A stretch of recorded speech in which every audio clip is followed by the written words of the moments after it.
Bounds on a Sunday on a Monday due to some other circumstances that were going on at the time. I'm Brownie. I'm here with Jesus, and we are proudly brought to you by the Front and Centre podcast, your home of beer, betting, ball sports, and bants since 2023.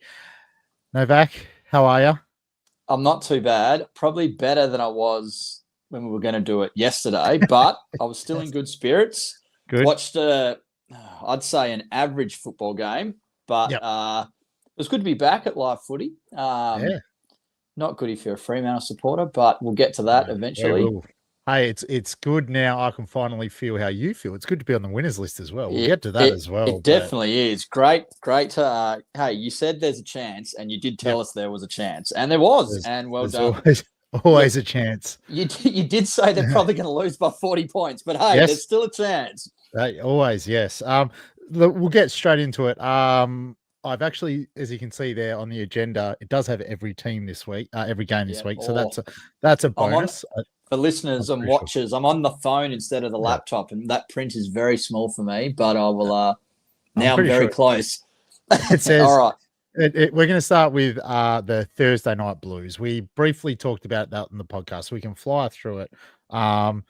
Tom DeConning went absolutely berserk for the Blues, but still not enough for your boys to get the job done. And 80-60, so 12-8-80 to 8-12-60. Your boys getting up again and just showing they're too good, too strong, and a little super sub from Jack Gunston as well. The only injury out of that, which I'd like to know as a Hawthorn fan, if you've heard anything, Connor McDonald, ankle, is that what happened there? Is he all good? He's not all good. I believe he's going to be missing some time. But look, that is what it is. And as you said, TDK, DeConning was definitely in the air on Thursday night. And I have definitely put the calls on Lloyd Meek. As soon as I pumped him up and said, we don't need to say Peel Thunder Lloyd Meek anymore, he's gone back to Fremantle Lloyd Meek. So we're going to just let Lloyd gather his Peel Thunder form and come back. But the key from that game was Newcomb went off and he really got the ball rolling. And I like that Warple is out because some of the lesser lucks are getting a chance. Josh Ward's getting an opportunity. He looks fantastic. Yep. Cam McKenzie looks really, really good as well. And they're setting us up with some great midfield play. And I think the main thing that I liked on the weekend or during the week, it was 5 days ago now, was that it's a team effort for us. Like, we don't really have superstars that are going to win us games. It's a team game. And the way our game plan stacks up to shut you down. Yeah. Yeah. As you said, there's not one player. The leg distribution of the ball is fantastic. We've got some very good kicks of the football, especially behind the ball. That's why I like Sicily behind the ball. But D'Ambrosio and Amon, we get a lot of drive from them, and our small forwards running up the ground and running out the back. So, yeah, it was good for Blues. Look, they just have to do better. Basically, they had chances in that game, and look, they had a really good run against us, but they couldn't get the job done. So, the torch is getting applied already. It really is, and they've got some danger games coming up as well. So they've got to do something. The elephant in the room was obviously their tall forwards. Mackay was sick, and Curnow was obviously not fit. He did not deliver at all. Josh Battle towed him up. So hopefully he can come good for the Blues supporters. And the Battle Barras combination down there, week by week, is just getting better and better. And you're still not a fan of Sicily swinging forward just every now and then? Are you happy with him every now and then? Like half a quarter, but I don't want him down there for half a game. Yeah. Okay. Fair enough. I like the structure behind the ball, Scott. It's it's where all our drive comes. And I'm staunch on it. So, hey. What about someone like Jack Gunston coming on and providing that extra tall later in the game? You realise I've been saying that before the season started. It's what I wanted. No more Sam Frost, Jack Gunston, because he can play a sort of high-ish half forward. He can still run, but he can definitely provide us with a target. And, he came on and he played well, and he's a good player. So I would have had him in the team personally since the start. But, we've still got – Luke Bruce hasn't had a kick yet. We've still got a bit of depth there. So he might come in for McDonald now that he more than likely will miss some time. But, we've got a big game this week, so we'll get to that on Thursday. It's going to be who would have thought to have like basically the 4 best teams playing one another at the exact same time? So fantastic that is. So yeah, good win by your boys. We'll move on to Friday night, and there's a lot of controversy here. The free kick count mainly, but the Pies got the job done as the record breakers. Pendlebury and Sidebottom broke the joint games record. So the Pies 10-16-76 get the job done against Footscray 10-10-70. Darcy kicking 4, 2 to Schultz, Hill, Sidebottom, McStay, Elliott. Dan Houston got a goal. But McCreary, knee. Cox got punched in the head, but McCreary, knee, not good. McInnes. Sorry, McCreary. Sorry, it does say McInnes. I was looking at the goal kicker McCreary and then Collingwood, McInnes, knee. Yes, sorry. Yeah. Sorry, Collingwood fans. Bro McCreary's not okay. Good. Cost. Look, I think the biggest part of the game, obviously, the free kick count was ridiculous. The Bailey-Dale deliberate out of bounds was an absolute aberration. It was terrible.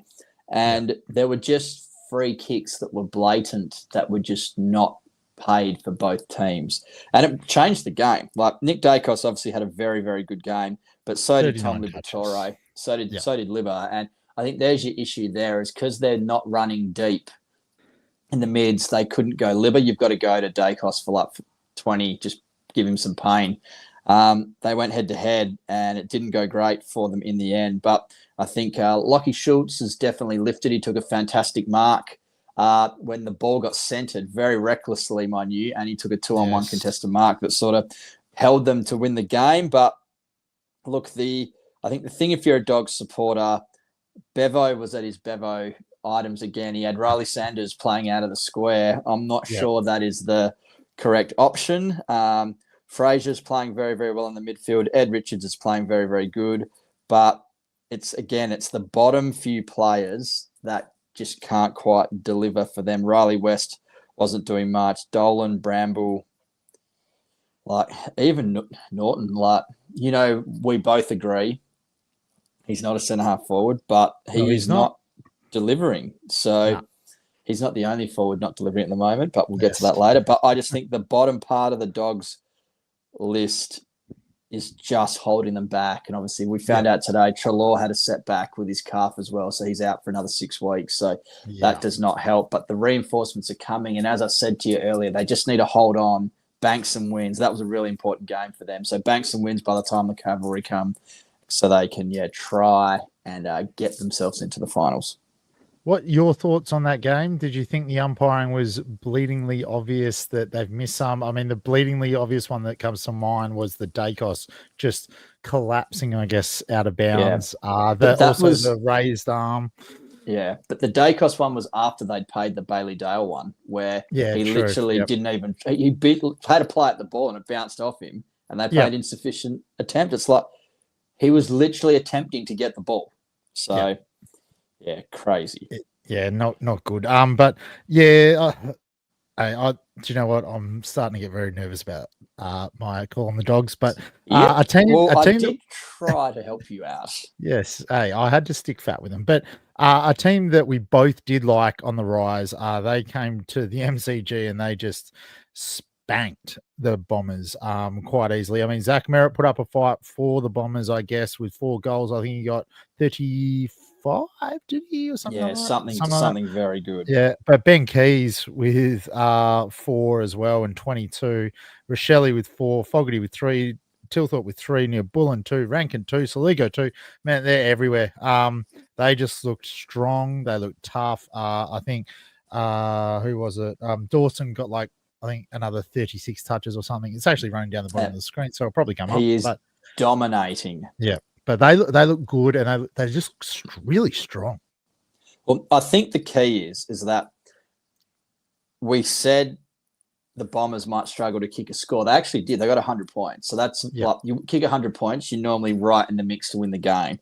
And this wasn't even close. Like the Crows could literally go, Rankin, you've done enough today. You can just have a spell halfway through the third quarter. That's fine. Like, just take it easy on yourself and just relax. And their back line is holding up. Obviously, the forward line for the Bombers isn't a really in-depth, intense, high-kicking scoring team, but they actually gave them a crack. And the most concerning thing is that their midfield just got absolutely obliterated off the park. So Caldwell still went okay, but you look at the stats after that. Nick Martin only had 20.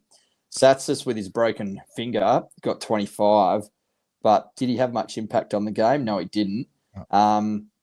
Sam Draper got 10 touches, kicked 3 goals. He was probably the second most influential player on the ground behind Merritt, and he had 10 touches. I have a question about his goal kicking technique. Yeah, look, he wouldn't be going to our school of goal kicking. I think we need to get behind him and just show him the way how we kick goals. And he does not need to be having snaps from 15 metres out directly in front. It was very Gaelic footy-esque for that. Kick. But hey, he kicked it, and if it works, maybe don't mess with it. But is this more a game of do you think the Crows more put a cue in the rack and kind of I mean, they took Rankin off. Obviously, they didn't. I'm not going to say they went 75%, but do you think they were then near the end of the game allowing Essendon to score easier to avoid any injury? The game was done. The game was done by half time, probably not even 3/4 time. Yeah, well, I mean, you look at the 7 goals to 6 in the last quarter, so they still outscored them. Yeah. So. Yeah, look, they kicked 5 goals, 6 goals, 7 goals, 7 goals. So, like, I don't really think they took the foot off. I think they just did what they had to do, and their midfield was that on top. It didn't really matter.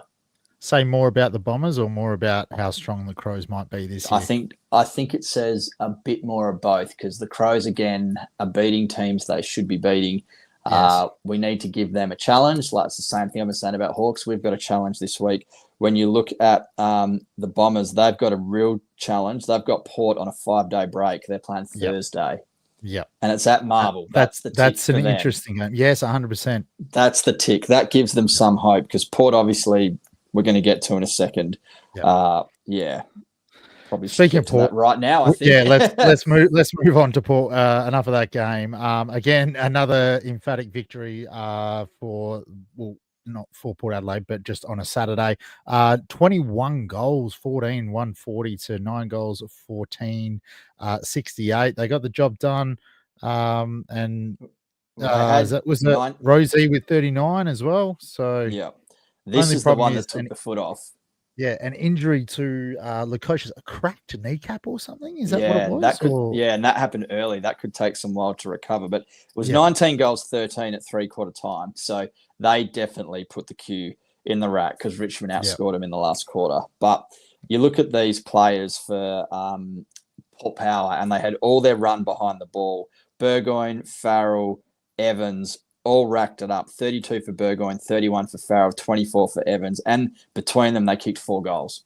So that's all the run and carry behind the ball. Connor Rozee went absolutely beast mode. And you look at all their players, there were winners everywhere. They just all accumulated. Like Mitch Georgiades had a good game. He can definitely be the guy. Without Lukosius, they're really struggling for tools down there. So I believe that Radaglia will be back in a week or two, and they're going to need him down there to chop out ruck and to give them another tall forward, because with Lukosius out. What about the horny one down there playing out of the square? It's not doing much for him. So no, it's not at all. I thought that was a strange move. But Sammy Powell-Pepper's big for them coming back this year. We talked about it when we were doing the previews, and having him back, he is definitely a barometer type player. He kicked 3, but I love the way he plays. We talked about him being a possible captain when Boak was going to look at handballing it over, but he got injured, some other off-field stuff. But he's huge for them. Mate, SPP is one of your boys. I think he makes you the horny one. He does, yeah. Yes, yeah, I can become the horny one. But I think the real telling part for this game is that it looks like the Port is starting to go to a similar game plan as Hawthorn, because Joe Richards and Willie Rioli are really, really important to them. Port adding Joe Berry and Joe Richards, giving them a smallish mosquito fleet. They're basically setting up a really similar game plan to what the Hawks are doing. But Willie Rioli's ball use is fantastic, but their mids racked it up. Like 33 to Wines, 30 to Mead. Boak had 28. Like, it was just an absolute smash job. Like, I don't think a Tigers player got over 20 touches. Ben Miller had 19 at fullback. Yeah. Not Gnarly. good. Absolutely gnarly. Not good at all. Back to reality. Very good win, and Thursday will be interesting. Yeah, it will be. But speaking of good wins. Yes, let's move on to this. Do you know what? And you're probably going to need to help me out here. As soon as we're finishing this, I'm going to watch the KO mini of this game because I haven't seen it. Me and Jess were out and about on Saturday, and I did see the score, and I said, I'm not watching it because if I start watching it, they'll probably start losing. But the Saints got the job done at Marvel, 15-8, finally kicking straight to 13-13. So 15-8-98 to 13-13-91. And from what I'm hearing, I heard the press conference from Chris Scott, and at the first quarter, the Saints were on and just clean and efficient and working the ball well. But if you've watched it, I'd love to know what you thought about it because all I can look at is the stats here. But I'm glad we got a win. So I wasn't watching, I was listening because this was when I was on my trek from the races up to Gidgigana to play some football. Oh, yeah. Okay. Yes. So I managed to listen. Did we? I did. I got there just after the start of the game. So I played 3 quarters, didn't do much, taking skin off my knee, got a couple of touches, but haven't lost it, but I haven't got it either, if that makes perfect sense. Once I got speaking of Michael Duck, hit me lace out. Very good pass by Duck. And if I get it like that, I'm okay. That's all you need. That's all you need. Yeah, so that was good. But I listened, and we were concerned about Rowan Marshall. We should have had no concerns. He was giving them first use. Jack Steele was back. He was at his tackling best. He was putting the pressure on in the midfield. Jack McRae was putting the pressure on in the midfield. And the Cats' young midfield didn't have the answers. They structurally took a hit when Tom Stewart did a PCL injury early in the piece, and that really didn't help them out. But this young midfield of the Cats just sort of got blown off the park a little bit. Like Jai Clark, Ollie Dempsey, Max Holmes, they didn't really dominate the game. Like you look at these possession winners, like the Saints just had so many, and the 2 guys that got over 20 touches were Lawson Humphreys and Zach Guthrie in their defenders. Yep. So that tells me Rowan Marshall was absolutely on top. Sam De Koning didn't have as big of an impact as he did in round against Fremantle. But you look at some of these names, Nevitt, Closey, Clark, Dempsey. There is a lot of young kids there. There is no Bartels, Ablets and co there. No, so I think the Saints midfield got on top. Like Zach Jones got touches, and their backline structured really well. Sinclair and Wanganeen Miller, you've just got to pay him. Save some of that Finn Callahan money and give it to Wanganeen Miller because he's good. And I think for the Saints, when their best players play their best, the gap between their best players and their worst is sort of like the dogs of the map. The gap's pretty large, but when your best players play really good, it definitely helps. Like it looks like you got some injuries with Stocker, Keeler, and I think Hunter Clark might have got hurt again as well. But it's too good. Like when I was listening, they were like 7 goals up when I was driving up the hill, and they were just crisp. Geelong had no answer, and then obviously I didn't hear the second half, but I know Geelong obviously came back, got it within a kick.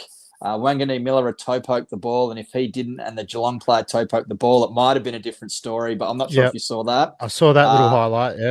Yes. So he obviously, and it got paid a goal as well, and they reviewed it, and it got overruled. So fantastic play, and he had the nous because you cannot rush the behind from outside the goal square. So if he gave it a big thump and it went over, it would have been deliberate. He tapped it towards the goal square and backed his pace to beat the Geelong player to soccer it over the line. So he did very, very well there. A good solid game from them. Just quickly on Jack McRae, Kane Corns came out last week and had a crack at him, basically saying that he's no good and what he's doing is just accumulating anything but has no impact on the game, even though he was the 3rd best rated player on the ground at that time. This week, he got another 10 tackles or so and another 30 whatever touches. Do you think he's impactful enough for the Saints, or do you think he can be more impactful? I think he can be more impactful, but it's not his game. Like No, every it's team not why needs they got him there. no, exactly, and every Yeah. team needs someone to grab the ball to feed out. Tom Mitchell won a Brownlow doing it. Matt Yes. Priddis won a Brownlow doing it. He Yes. needs to go and get the ball and handball it to you, Jack Steele. Zach Jones is in there. You've got to give it to him. So, they need to work the ball. You need someone to go get it. And it frees up Steele to allow him to do other things. But the positive, as I said, for Steele, might have only had 22, but he had 13 tackles. So that's back to his best and what he's good at and when he's playing his best footy. So McRae obviously complements, but Rowan Marshall, 29 touches, 32 hitouts. We don't have to be worried about him. Yeah, obviously that ice pack on the knee was just the tonic he needed to whip him back into shape. Yeah. So I'm looking forward to watching that little mini. But then there was a game that was very interesting on Sunday morning. The Lions, they got the job done just. They 14-10-94 to 11-9-75 over the Eagles. Hey, the Eagles, they showed something. A certain person actually found some interest in the footy. Harley Reid's flipping people off. It was like the passion of the Christ. His passion was reborn from the dead, Tim Kelly. But I think the key for this game is when the Eagles are playing a much more up-speed tempo game, and they're putting players in there to do that. So I really thought Tyrell Dua had a really good game. His run up and back was fantastic. Liam Baker started in the middle, and he absolutely gassed himself. He was done. By quarter time, he'd spent so many tickets. And, dude, he was sitting there after 5 minutes on the ground with an ice vest, basically dry heaving after 5 minutes. So I think the forward line looked a lot more dynamic. Flying Fighting Ryan was in there. He was moving fast. You had some pressure from Matt Owies. It's stuff that they haven't had previously. And when the ball got down there, they had some dynamic features about them. Obviously, no Waterman. Wasn't great. If he was there, look, who knows what might have happened. But Dua looked good. He did. He did look really good. Probably stiff not to get the rising star. But the issue for them again is the tools. So the future of ruckwork, Bailey J, was actually doing quite well. But then they tactically subbed him. So I would have thought you probably tactically sub Archer Reid, who's in his second game. So Archer Reid had to go into the ruck, and then he got cramp. So he was out. So Ruben Jimby had to ruck almost the whole last quarter against Oscar. So he was losing every tap, but he was quite good around the ground. But he was playing. Jack Petrocelli came on, but you're right. They could have taken sub second game around. The future was doing quite well. Like he only had 4 touches, but he was halving the contest with McInerney. McInerney was not having a huge impact on the game, but what got them was the class. So they weathered the storm, and then in the second half, third quarter especially, the Eagles did not take their opportunities. I think they kicked like 6 or 7 points. 4 of those should have been goals. I think they hit the post twice, and the class of the Lions sort of shone through. And you could tell they are more seasoned bodies. They have done more pre-seasons, and when push came to shove, they couldn't keep it up. There are a lot of gas players from West Coast, and that will come with time. But look, I actually thought Harley Reid, because I watched this one, I got to see all of this one before I went to the footy, and Harley Reid's second half was actually quite good. He just doesn't, as I said, as I've been saying at the start of the year, he does not have the tank yet to be a full-time AFL midfielder, and he's not. And that is what the Eagles need him to be, because if they had Tim Kelly with his passion, Liam Baker and Reid in there, it makes a difference. Obviously, no Yo, no Graham. So they were having all sorts of young kids running through there. Duggan played a fair bit in there as well, out of necessity. But look, his second half was good. So, he flipped the bird because some guy was offering him some tissues. He played for a few free kicks, but this is where he's at the moment. And look, it's gonna take him half a year to get his body to a stage where he's ready to go, because we know he wasn't in good nick to start the year. And he's one of many players, not just Harley Reid, who are, you could tell they're struggling off an interrupted pre-season. For sure. Look, there were good signs for the Eagles. I think if you're a Lions supporter, you're getting some goals out of your tools. Logan Morris got 3, Hipwood got 2, Will McLaughlin in his first game got 2.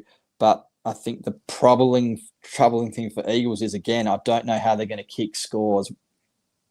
1-1 to Allen.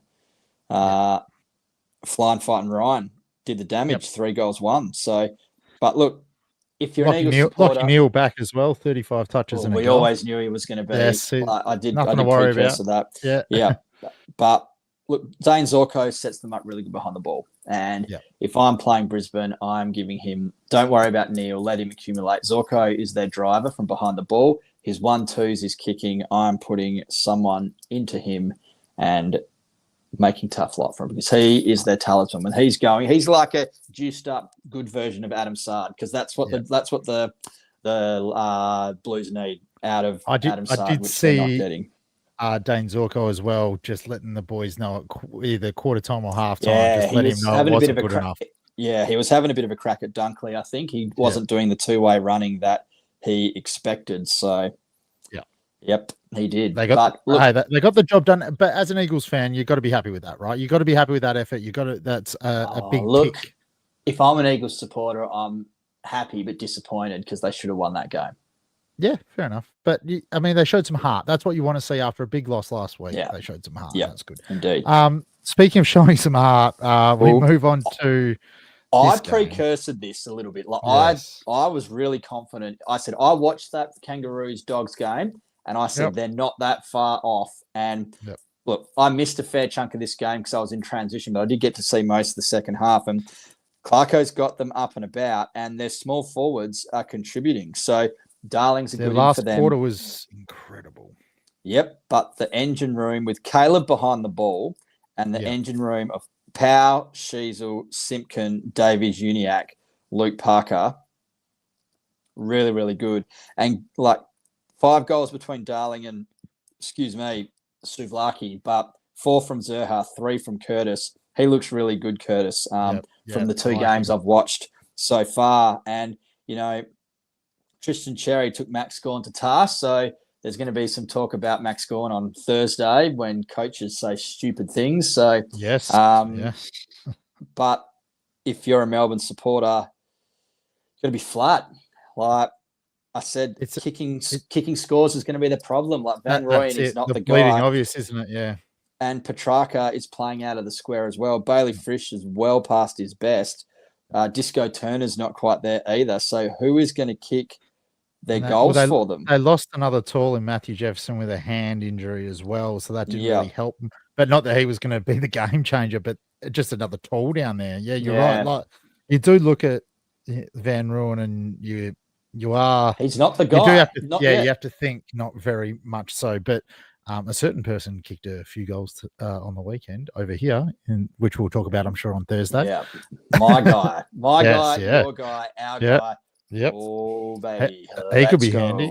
He could be very handy. He could be. But there's someone back for Melbourne. Clayton Oliver is officially back. He was fantastic. You can definitely tell he's got his tank back because he was hard at the contest. He was running. He was trying to propel them forward. But without his running mate Petrarca in there with him full time, it's basically him and Viney, and they couldn't get the job done. Like the speed and running carry from North is really good. As I said, bringing in the older players of Parker, Caleb, and Darling is structuring them up much better.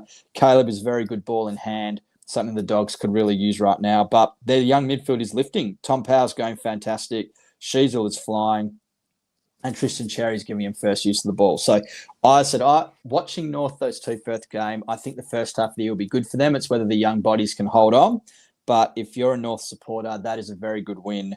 They're going to be very hard to beat at Marvel Stadium. Has Tristan Cherry taken the number 1 ruck? I know Rowe is there, but 12 clearances not yet. As well. That was I still think Rowan Marshall has him covered. I still can't believe he wasn't in the All-Australian side last year. But look, Max had an off week. Max is still really, really good. But look, Cherry plays as another midfielder. He's fantastic. So the young North team, I think, has a lot to you're excited. I think the hard yards are done. All the picks you've got are starting to slowly pay dividends.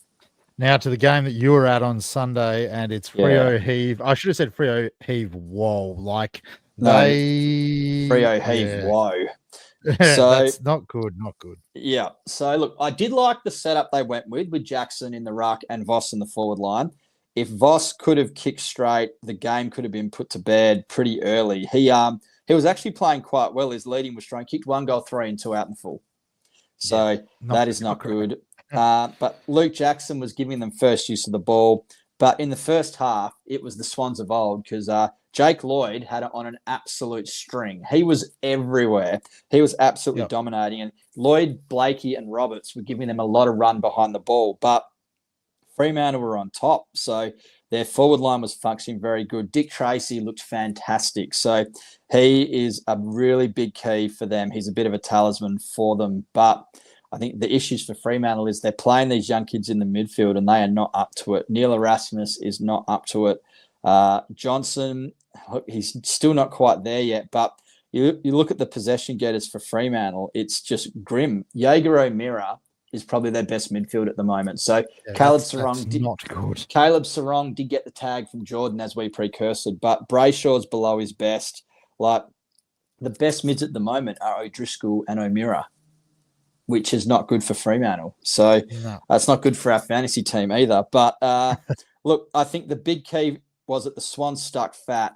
They did really, really well. Chad Warner was playing forward line, but when the game was on the line, Cox just went, "You're going to get this done for us, Chad," and he was the difference. He went into the midfield. He got a lot of run and carry from behind the ball. He got his hands on it, and when the game was there to be won, Heaney and Warner really, really put some pressure on the Fremantle midfield to get the job done because they had they've got a lot of outs still, and they made the interesting call to sub Grundy, which I thought was really interesting. But look.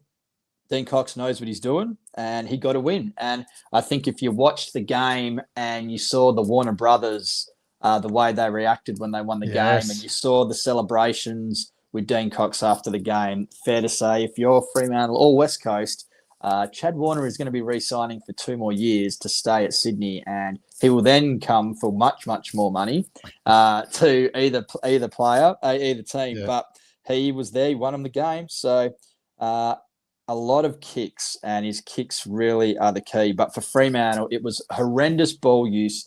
And when the game was there to be won, their forward line lost all shape. They were playing Jai Amos up the ground more. Yeah. So he was leading up. Tom McCartan, was he down back for the whole game? He was, yep. But the thing for me is Amos is normally playing deep forward. He was playing up the ground. So he was leading up to the halfback flank. He doesn't have a good field kick compared to some of the other players. So the Longmuir plan was to open it up for Bolton and for Tracy, and Tracy was fantastic. Bolton short of a run, but with Voss there, they released Amos up the field, and he was leading hard, but he couldn't get his hands on it. So the jury is out. That's a bad sign. Yeah, they had big raps on that kid, and I think he's a leading. Tracy passed him, so and with someone named Logan McDonald lurking around. Yeah, I think he is an out of the goal square leading forward, not a high half forward, and that's where they were playing him. But look, when you look at their goals, it's grim for Fremantle. Tracy kicked 4 goals too. Then you've got Voss, Sarong, Banfield, Amos, Jackson. Yeah. Like, it's not good. And I think, I've watched enough football from Erasmus. He is not going to make it in AFL football. He can't kick, and he just can't get enough of it. I was watching him going, not get it done. And when Jaeger is playing good footy, like I was thinking he'd be forward flank, bit of a chop out. He's in there. He's starting in there. He's full starting mid with no Hayden Young. He is very, very important. No, well, they went Erasmus over Brody. So, but Hayden Young is obviously the missing key for them big time. So he's the better ball user. He has a tank. He's a big guy. They really need him back. And he's probably about 4 weeks away. So it is a last, first, second, last derby this week coming. So that'll be a very interesting. We might have to see if we can catch up and watch that one somewhere. Sunday, let's see what we can do. But it's really grim. Whoever loses this, because on Saturday, Eagles are right in this. The way if they play how they did against Freo, they're a big chance. But very hot game, so it'll be interesting to see how Brisbane and Eagles go this week coming off the back of that really hot game. It was actually really warm at Optus as well on Saturday. So 2 teams that have probably left a bit out there, but Fremantle would want to be winning this game, or the employee contract might be torn up before it even starts. Absolutely. Now, just rounding it off, we're going to talk about Thursday night's game in a second. Due to us doing Winners the podcast and on losers. Thursday night, but winners and losers for the weekend. I'll go first. My loser was my bank account. I went out all day Saturday with the wife, and I seemed to pay for everything, so my bank account took a hit, but I had a great time. And the winners, I have to go with. For my sake, I think the biggest winner was the Saints. They actually showed something, and they actually showed something to their supporters. So something going forward with a fair few injuries still. For me, they were my biggest winners, and bank account, big loser. Yeah, well, the biggest winner for me, this personally for me, was Collingwood, because they needed that win. They needed to get it done. They needed Nick Dacos to bounce back, and they have. And obviously, the two big losers are Melbourne and Fremantle. Simon Goodwin, he looks to be a man who is not at the top of his game, and he hasn't been firing them on all cylinders for a while now. And the way he's acting and all the stuff he said about Max Gawn, I don't know, like J-Lo's press conference was pretty bad week one, but that was pretty bad. Like, you're literally throwing your captain under the bus. That's not good. So he is a massive loser. But the winners are the teams who had to win. Like, that Collingwood game was so important to them. And, I think to say, if you could say, look, you might get all the frees, but they need to bank games early to be a chance. So, this week we've got, I think, who's got the bye this week? We've got two teams on the bye, the Pies and the Swans. Pies in Sydney. Yep. So these silly buys that we keep having, but look, we'll see how we go. It has to happen. But Derby, just if you look at the odds now, Fremantle are $1.26. That is ridiculous. West Coast $3.90. Interesting. And then so quickly, my last final loser is betting against the commandments in the pyramid is a big loser. So it is. Also, so let's just finish off Thursday night real quickly. Thursday night game. The Bombers playing Port. Bombers currently $2.28 and Port $1.63 at Marvel. 16th versus 11th. This is going to be a must-win game for both teams, really. Do you think the Bombers can get the job done after you've seen what Port dished up for the last 2 weeks? The thing will be is that can they kick 100 points again? Because if they can, they're in the mix. So the game will be won in the midfield. Obviously, Rosie, Merritt, big time, two big time performers. So look, I think that win against Richmond is the tonic that Port Adelaide needed. Hopefully, friend of the podcast, Ferry, will be happy with that. Gave them a bit of pep in their step. And look, Port are still a pretty decent team. And I think they have more guns, so to speak, than the Bombers. But, the Bombers are an enigma. Who knows what's going to happen? I was having a chat to Duck on Saturday after the scratchy, and he's like, he doesn't know what's happening. It's not unhappy. He's just realistic about where they're at. And I don't think he is Brad Scott's biggest fan. No. And they signed him on for an extra year as well. I'm really, really interested to see how this game goes, because you're right, which Bombers turn up. Marvel, tick for them, but hey, Port Adelaide, what they showed. I mean, Lukosius out probably helps the Bombers a little bit. But they got to stop Georgiades. They've got to stop that semi-mosquito fleet that you were talking about. So, look good. And with only Nate Caddy down, Nate Caddy and Kako are still very, very young. And Langford's a huge out. Yeah, did he? Yeah, he got subbed. Jeez. But Langford's a huge out. But the Black Duck, one of Senso's boys, he kicked 3 goals on Tommy Edwards. So he looked all right. So get him the ball. He can go all right. Senso was telling us all about it. So, it looks good. But good luck to those people. But I think this will work. Hopefully it plays. I don't know. I'm trying to play the out. There we go. Hey, there we go. But Thursday night podcast is on for Friday morning. I've changed it to Sip and Tip Saturdays. All right. Okay. So you need to jump on our get close on the weekend? I did say everyone tipped the Cats by a lot. But listen to the other podcast. And we'll see you on Friday, I guess. Yep. See you Friday.